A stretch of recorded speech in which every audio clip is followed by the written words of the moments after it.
یہ راہ ہدایت بیان ہے، یہ راہ۔ مزید نئے بیانات سننے کے لیے چینل راہ ہدایت بیان کو ضرور سبسکرائب کریں۔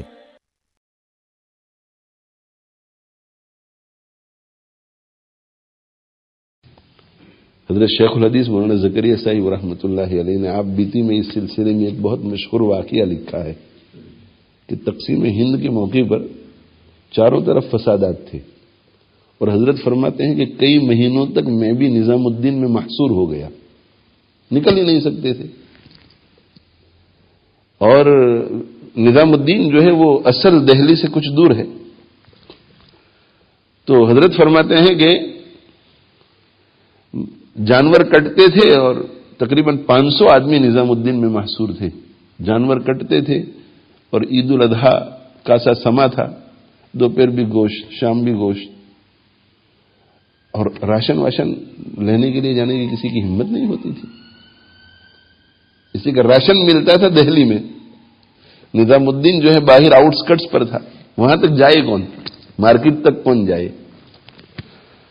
تو حضرت فرماتے ہیں کہ 5-25 کا راشن ایک بابو ایاز کر کے تھے، وہ جا کر کے لے آتے تھے،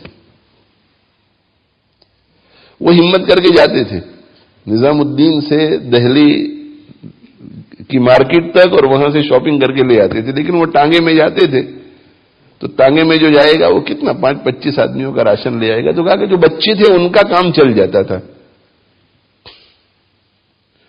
کہتے ہیں کہ ایک دن وہ آئے اور کہنے لگے کہ سب کو بڑا تعجب ہوتا تھا کہ جاتے ہیں آتے ہیں، جان کا خطرہ پھر بھی۔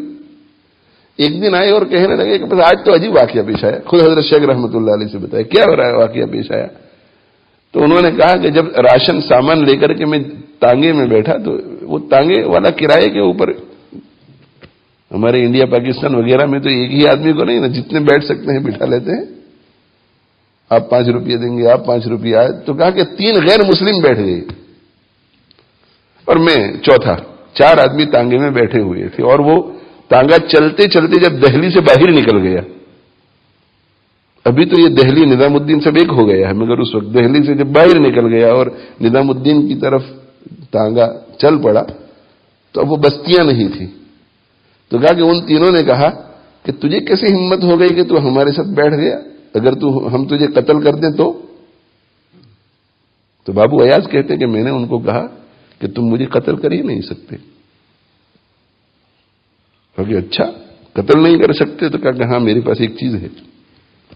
کہا وہ کیا چیز ہے؟ تو کہا وہ دکھانے کی نہیں ہے، وہ بتلانے کی تھوڑی ہی ہے، لیکن وہ چیز ایسی ہے کہ اگر تمہارا اور ہمارا مقابلہ ہوا تو تم کچھ نہیں کر سکیں گے۔ تو کہا ایک دوسرے کو اشارہ بھی کرتے رہے کہ اس کا کام ہم تمام کر دیتے ہیں، لیکن کچھ ہو نہیں سکا،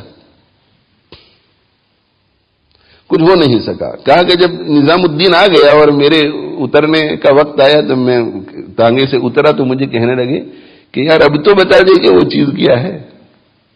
تو کہا کہ نہ، وہ چیز تو میں تمہیں نہیں بتلاؤں گا، لیکن تم نے دیکھ تو لیا کہ میرے پاس ایسی کوئی چیز ہے کہ ارادہ کرنے کے باوجود بھی تم مجھے نقصان نہیں پہنچا سکے۔ تو حضرت شیخ الحدیث صاحب رحمۃ اللہ علیہ فرماتے کہ میں نے ابو ایاز سے پوچھا کہ بھائی وہ کیا چیز ہے تمہارے پاس؟ تو کہا حضرت وہی دعا جو آپ نے مجھے سکھلائی ہے، اللہم انا نجعلک فی نحورہم ونعوذ بک من شرورہم، اللہم انا نجعلک فی نحورہم ونعوذ بک من شرورہم۔ یہ دعا کہا کہ میں تو حضرت جب بھی جاتا ہوں تو یہ دعا پڑھتے پڑھتے جاتا ہوں، یہ دعا پڑھتے پڑھتے آ جاتا ہوں۔ تو حضرت شیخ رحمۃ اللہ علیہ نے آپ بیتی میں بہت تواضع کے ساتھ فرمایا ہے کہ جس کو سکھلائی گئی ہے اس کا تو یہ یقین کا عالم ہے، اور سکھانے والا جہاں تھا وہیں ہے، اپنے بارے میں حضرت فرماتے ہیں۔